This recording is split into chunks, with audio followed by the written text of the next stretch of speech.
Dans cette glacière, 2 tubes d'eau usée en provenance du Grau-du-Roi. Mylène Toubiana, ingénieure au CNRS, va extraire le matériel génétique du virus Covid-SARS-2. Toutes les semaines, elle passe en revue les eaux usées de la métropole de Montpellier et de plusieurs villes du littoral héroltais.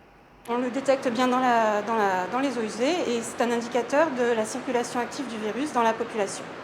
Voilà, et ça nous permet de détecter de façon précoce une circulation du virus accrue dans la population et une augmentation.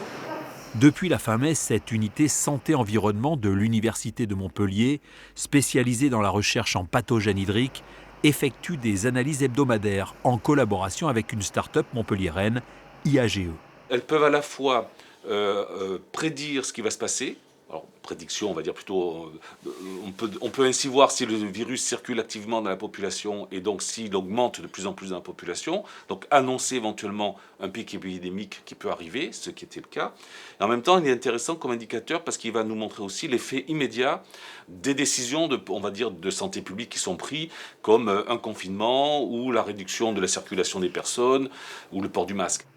Ces informations fiables et capitales, diffusées nationalement via le réseau Aubépine, n'ont pourtant pas convaincu les autorités de reconfiner la population début septembre. On connaît la suite. Et qu'en est-il de la situation actuelle ? Quand on a vraiment une montée rapide, on le voit. Alors, c'est compliqué, on voit bien que ça monte, mais on pourrait aussi dire, mais c'est compliqué quand on a juste 2 chiffres, il y a déjà un petit ralentissement.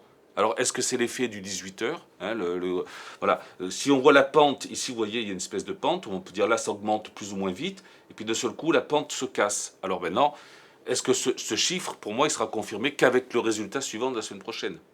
Mais, et c'est là où on pourra dire, oui, on a bien déjà un effet d'avoir réduit les contacts en fait, de la population, parce que l'on fait aujourd'hui un couvre-feu plus tôt. Depuis quelques jours, les analyses montrent l'apparition de variations du virus dans les eaux usées de la métropole de Montpellier.